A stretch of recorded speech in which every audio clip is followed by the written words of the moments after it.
जनवरी 2023 में जापान के एक मछुआरे ने जब अपनी नाव से समुद्र में जाल डाला तो उसे कुछ ऐसा मिला जो उसने कभी नहीं सोचा था। एक अजीब लंबी और चिपचिपी मछली लगभग 6 मीटर लंबी उसके जाल में आई। पहले तो उसे लगा कोई सांप है, लेकिन ये थी एक डीप सी ऑरफिश। जापान की लोक कथाओं के मुताबिक जब भी ऑरफिश समुद्र के ऊपर दिखती है तो किसी बड़ी आपदा का संकेत होता है। ऐसा ही कुछ 2011 के भूकंप के पहले भी हुआ था। क्या ये सिर्फ इत्तेफाक है या कुछ और? पहले ऑरफिश सिर्फ कहानियों में मिलती थी, लेकिन अब ये दुनिया के अलग अलग हिस्सों में अक्सर देखी जा रही हैं। 2023 में एक मछुआरे ने एक साथ 50 ऑरफिश पकड़ी। 2024 में कैलिफोर्निया में 3 बार ये देखी गई और 2025 के फरवरी में मैक्सिको में एक लाइव ऑरफिश मिलने का केस सामने आया। सिर्फ ऑरफिश ही नहीं, जायंट फैंटम जेलीफिश, स्मूथ लम्पफिश और ब्लैक सी डेविल जैसे अजीबोगरीब डीप सी क्रिएचर्स भी सरफेस पर दिख रहे हैं। जो जीव कभी 1 से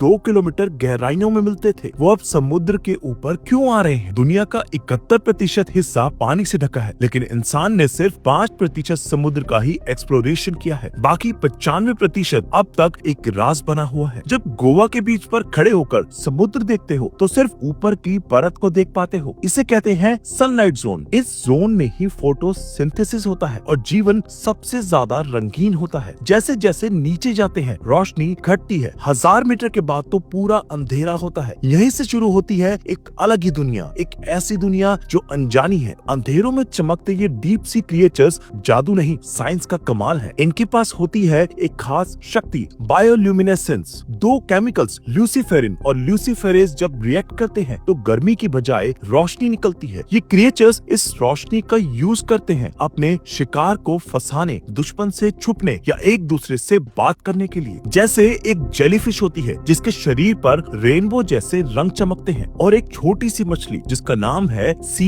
एंजल अंधेरों में रोशनी से भर जाती है। नेचर ने इन्हें टॉर्च दी है, और वो भी बिना बैटरी के। समुद्र के नीचे ऐसे जीव बसते हैं जो किसी एलियन से कम नहीं लगते। पैरालाइव फिश का सर ट्रांसपेरेंट होता है, जैसे कोई स्पेसशिप हो। इसकी आंख जैसे जो दिखते हैं वो असल में आंख नहीं, और असली आंखें ऊपर देखती हैं। फिर है जायंट स्क्विड जो 13 मीटर लंबा होता है और उसकी आंख बास्केटबॉल के साइज की होती है। एंगलर फिश अपने सर पर एक चमकदार बल्ब लेके शिकार को फंसाता है, लेकिन सबसे अजीब बात, उसका मेल पार्टनर उसके शरीर में घुल जाता है, लिटरली। ऐसे जीव प्रकृति के सबसे बड़े राज हैं। जो क्रिएचर्स हजारों साल से समुद्र के अंधेरों में छुपे थे, आज वो सरफेस पर क्यों दिख रहे हैं? जवाब छुपा है एक डेली नेचुरल इवेंट में, डायल वर्टिकल माइग्रेशन। हर रात लाखों क्रिएचर्स जैसे जू प्लैंकटन और फिश सरफेस पर आते हैं खुराक के लिए और सुबह लौट जाते हैं। लेकिन अब क्लाइमेट चेंज ने इस साइकिल को तोड़ दिया है। ओशियंस में टेम्परेचर बढ़ने लगा है, ऑक्सीजन कम हो गई है और ये जीव मजबूरन ऊपर उठ रहे हैं। लेकिन सरफेस पर उनके लिए खतरा और ज्यादा है, शिकार होने का, एक्सटिंक्शन का। आज दुनिया में ग्लोबल वार्मिंग का सबसे बड़ा असर ओशियंस पर हो रहा है। 90% एक्स्ट्रा हीट समुद्र एब्सॉर्ब कर रहा है। ऊपर का पानी